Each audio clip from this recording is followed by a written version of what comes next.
What's going on, guys? Welcome back to the GSMC Chip Shot Football Podcast, brought to you by the GSMC Sports Network. I'm your host, Manny Maradiege. Today is Thursday, July 11th.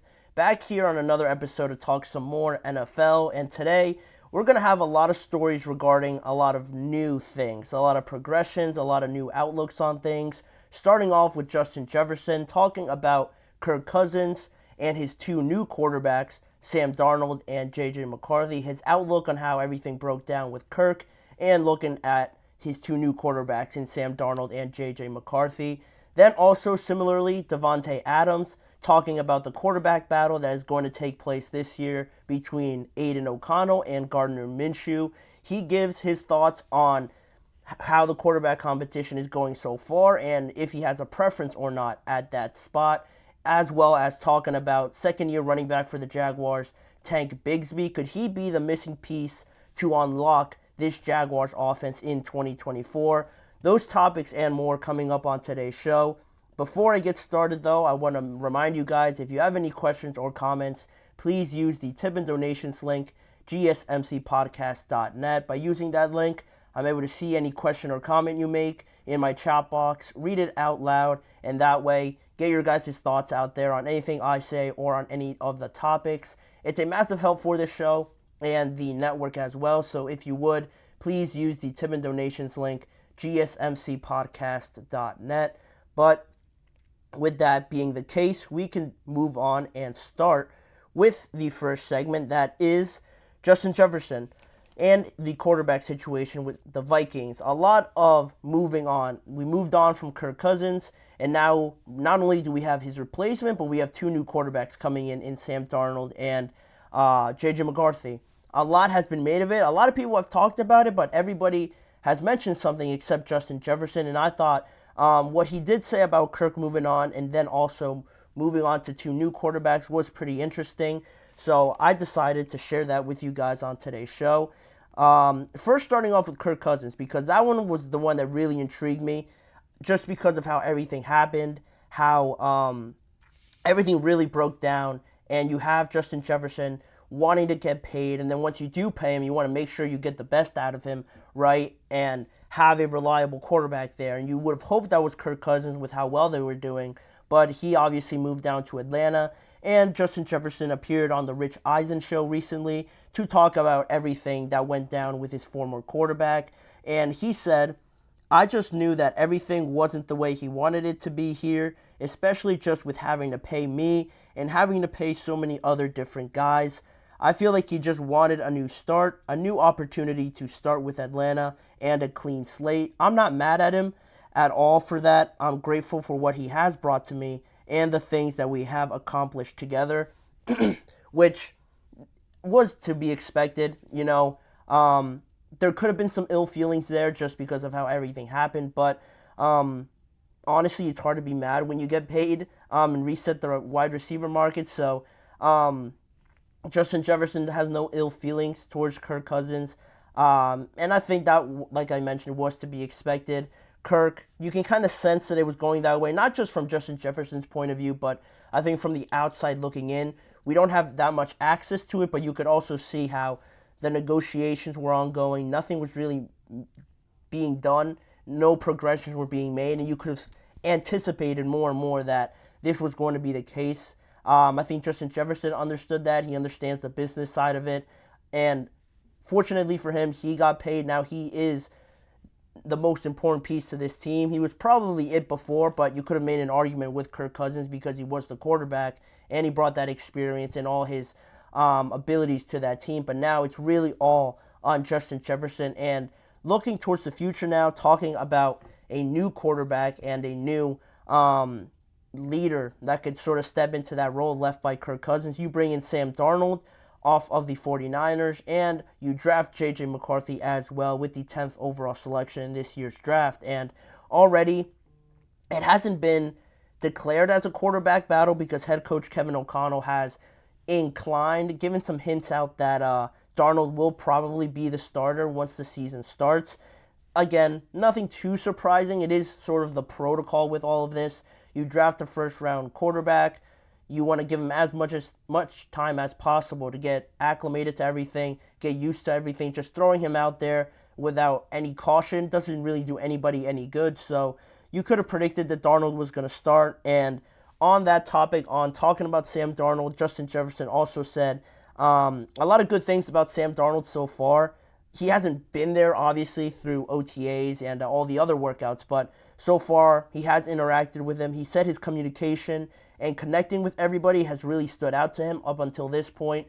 And that's what you get with being in the NFL. He has been in various locker rooms. He has been around a lot of different people. So Justin Jefferson was just the latest person to bring up that Sam Darnold, easy guy to connect to, communicate with, and he's done it already with a lot of people, not just on football, but things outside of football as well. That's also really important to just establish that connection with your quarterback. So smooth transition so far with Sam Darnold there.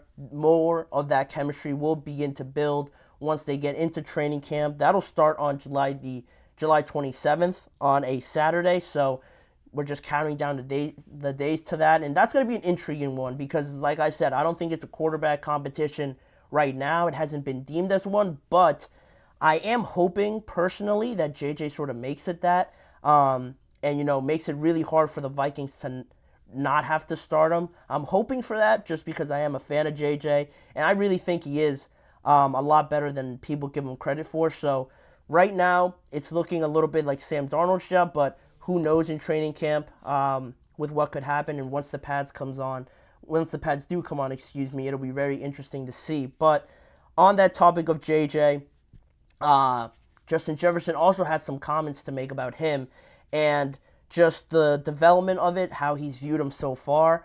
He said, as you can see there on the screen, he said, "They want me to be that guy that JJ can always talk to and ask questions. He's definitely that type of kid. He definitely wants to ask questions, and he wants to learn how to become a problem in this league."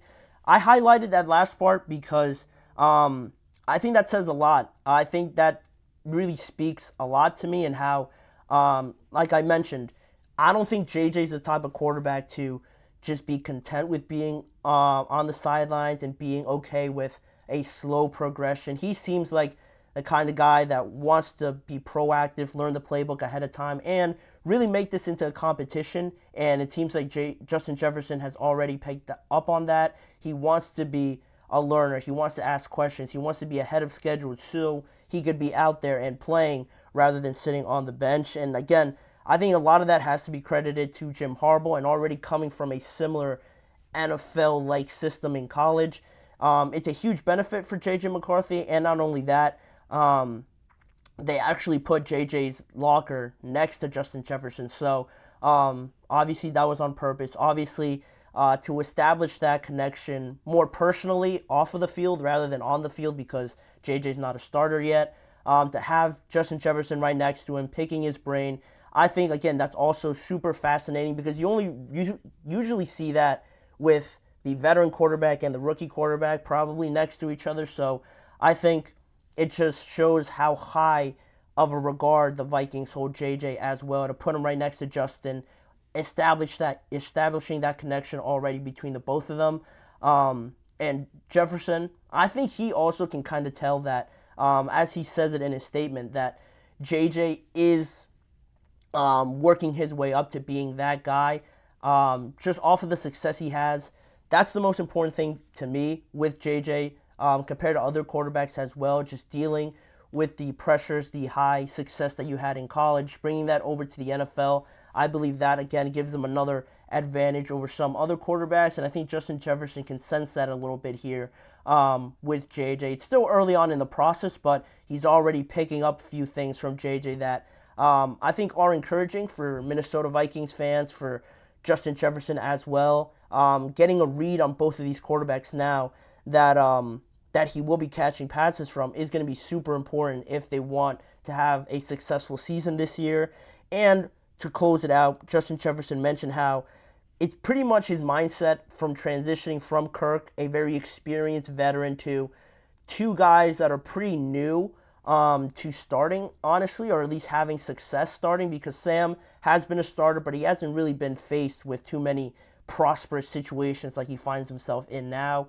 With the Jets, it wasn't really like that. The Panthers, much less. The 49ers, a lot of talent around, but he never played. So now it's really his one opportunity, or I should say the first opportunity to be around this much talent and really just go out there and take advantage of it. Same goes for JJ because you have that success in college. You have a lot of great players that is similar to now, but again, there's levels to football, obviously from college to the NFL. So he really just mentioned that his biggest task as a wide receiver to these two guys is just making it as easy as possible for them. Whoever is the quarterback, it's just to make it as easy as it is for them, for him to get open and just catch passes from him.